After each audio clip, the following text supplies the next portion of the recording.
Welcome along to your weekly GAA show with Lorna Parka on WLR. Tomas McCarthy here till 7 o'clock. Coming up, Daisha hurling boss Liam Cahill will talk about his panel for next season and the determination of the Waterford players to return to winning ways. Newly elected Sean Michael O'Regan on why he is proud to serve as County Board Chairman and his 2020 vision for Waterford GAA. And later in the hour, the last two monthly winners of the WLR Granville Hotel GAA Award, Conor Sheehan from Ballygunner and St Mary's top scorer Owen Kearns.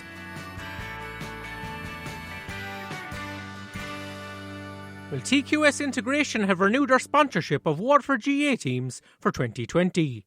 It covers all county hurling and football teams from under 14 to senior and will be performance bonus related.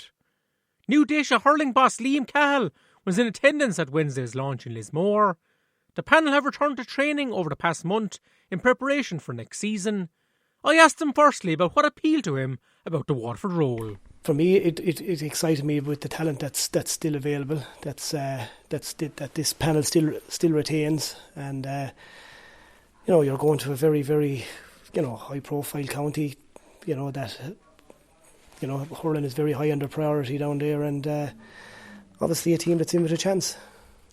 When you first got to address the whole panel, Liam, what was the message that you were trying to get across to them? Well, the message, Tomas, was fairly clear. It was a case of looking forward rather than back, making sure that confidence levels needed to come back up and form needed to improve, and that all revolves around preparation. So if our preparations are right and we train well and we're doing what we need to do, performances usually follow. So it was a case of a couple of messages really, but predominantly around the 3 or 4 things I've mentioned. Yeah, did you sense that confidence levels were a little bit low considering how results have gone over the past 2 summers?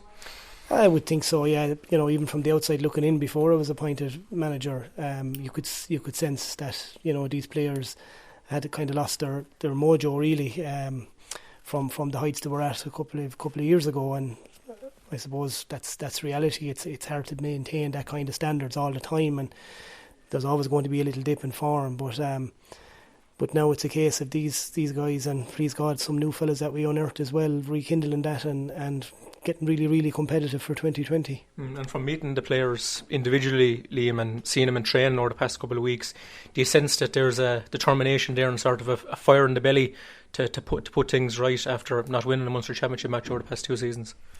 Oh, without doubt, Tomas. Yeah, the first thing that jumps out at you here is these players. Contrary to what people might have said to me before I came down here or took on the job, these players have a massive desire to play for Waterford, and the Waterford public need to know that these players are doing everything they can to be the best they can be for the time I've been here anyway. And if that continues, they'll give themselves a great chance. But the players really, really want to up their standards and obviously start winning matches and progressing to the latter stages of the championship. Is this a time of year where the players have to go to kind of hell and back on the training field, Liam? Yeah, you'd hear all them war stories about what various teams are doing and what have you, Tomas, but this is about being smart as well, and we're going to train smart and make sure that we're hitting all the areas that need to improve from a physical and mental perspective, and making sure that obviously come May, when the Munster Championship starts, that we're ready. And that if that takes from now until then to get up to that sort of a level, well, that's fine. But we're going to prepare exceptionally well and just see where it takes us. Yeah, obviously May is our target and the Munster Championship opener against Tipperary. What can you do in December, Liam, to get ready for the summer and the Munster Championship that lies ahead? Well, it's really a case of physically conditioning these fellas properly. I'm not saying they weren't conditioned in the past, but Munster Championship hurling, inter-county senior hurling is so competitive now. The physicality of it is absolutely through the roof, and we need to be ready for that.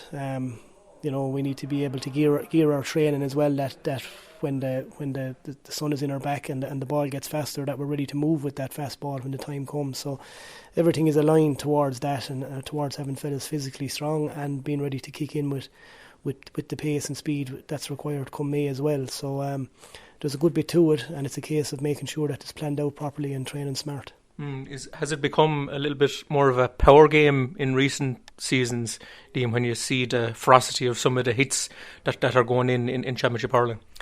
Yeah, there's a lot of players compared to 10, 15 years ago are prepared a lot better physically. They're this strength and conditioning of players now has gone through the roof, and a lot of the work they're doing is almost mirrors professional athletes on a daily basis. You have guys in gyms now twice and 3 times a week, as well as training collectively. So that comes with the territory. But hurling for me is still about having good awareness, being able to move that ball fast, and hurling with instinct more so than anything else. And that's something that we're going to work on, obviously. But to do that, we have to be powerful and be able to move quick as well. So as I said, there's a lot to it, Tomas. How do you feel about coming up against your native county Tipperary in both League and Championship next season?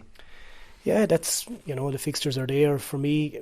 Initially, I've said it before, it was just I suppose getting my head around that, having been I suppose immersed in underage hurling and hurling in general in Tipperary. But for me, this is a brilliant opportunity to work with a really talented bunch of players at adult level, and that's what really appealed to me, I suppose. But in relation to Tipperary, I have a big job to do here in Waterford. I want the message to be loud and clear that both myself and the management team and players, everyone associated with it, are 100% committed to doing the very best we can do. And obviously there'll be ups and downs along the road, but I'm hoping and really confident that if we prepare right and really go at this thing, that we will have a competitive team come Championship. You made some tough decisions already with regards your panel, leaving off Maurice Shanahan and Noel Connors.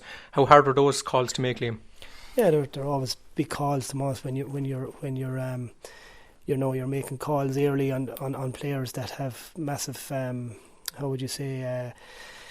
levels, massive performance levels, played for Waterford in the past, and they have the accolades to go with it. But it wouldn't be decisions, Tomas, that were made lightly. I would have thought about this before I came in. I would have looked like any avid GA supporter from the stands last year, and that's what I was going on. And obviously with new management, there needs to be change. And I'm coming predominantly from a development background, and the one thing I want to make sure as well that when I ever vacate this post, that I have Waterford hurling left in a good place, and that's going to involve unearthing new players, and you have to look to the future as well. How many new players have you brought in over the winter, Liam?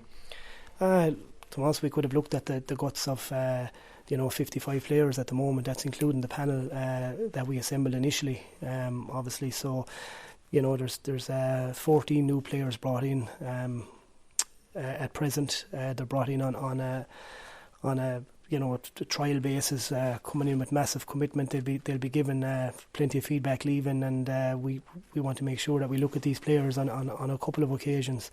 And if they show us anything in them games, then I'll add them to the panel and get them into the training that's required. So that's the one thing I'm really looking forward to is producing and unearthing some new players to strengthen the panel, because Munster Championship hurling is rapid fire. It's just Sunday after Sunday, and as you said earlier, with the physicality and the hits that go in, you need a 35-man squad, and you definitely need 20 players every day you take on any of the opposition in Munster and beyond. I suppose Desi Hutchinson was one of the bright sparks of the Waterford hurling year. He lit up both the county championship and the Munster club scene as well. Will he be part of your plans for 2020? Yeah, Desi is back in with us, and obviously we'd have seen him on numerous occasions with Ballygunner throughout the championship, and he's a really exciting new player, a guy that comes with an absolute brilliant attitude and I suppose mindset from his previous trade in England with Brighton Soccer Club. So he's really an exciting addition to the squad. But again, it's like anything, club hurling is, and I know the level Desi was playing at with Ballygunner was very, very high. But again, inter-county is a step up again, and it'll some of the time, automatically these guys just don't step up straight away. So it'll be very much a good learning curve for Desi as well as the rest of us over the next couple of weeks and months. And I believe Jake Dillon has rejoined the panel. Is that correct, Liam? Yeah, Jake Dillon is back in with us, and Jake is training really well and showing all of his enthusiasm and his energy to get around the field as he did, 2 years ago and beyond. So still a young man, only 26, 27 years of age. So and retains a lot of his ability. Retains all of his ability as far as I'd be concerned. So I'm really looking forward to seeing how Jake goes over the next couple of weeks and months as well. Would you be disappointed that Shane Bennett hasn't been in a position to commit to the panel? Yeah, Shane, I'm very disappointed, to be honest. Shane, really, really exciting young player, only 23 or 24 years of age. And this is something that, in fairness, Shane has flagged early. He's been incredibly honest in what he has done. And that's what our mantra for the year is, to be up front and honest with one another. And after Shane's club campaign, he flagged it early with me that there's a lot involved now to where this current regime is going, and he didn't find that would be fair on players nor management if he wasn't able to commit 100%. And for the moment, anyway, he's not in a position to commit. But having said that, when the club championship starts up again in April and Shane shows us anything, we could always revisit it. Blue and white. We are blue and white. We are WLR. Well, 2 under-19 hurling finals will be staged this weekend. On Saturday, Ballygunner will face Rowan Moore in the Eastern A final at Dunhill for a 2 o'clock start. The winners will meet Abbeyside in the county final. On Sunday, Passage and St Oliver's will do battle in the County B decider. Throw-in is at 1:30 in Carrickbeg. And at Wednesday's TQS launch in Lismore, Conor Murray was named as Waterford senior football captain for next season. He is the first Rathgormack man to skipper the county in 23 years. We are WLR. We are Ireland's local station of the year.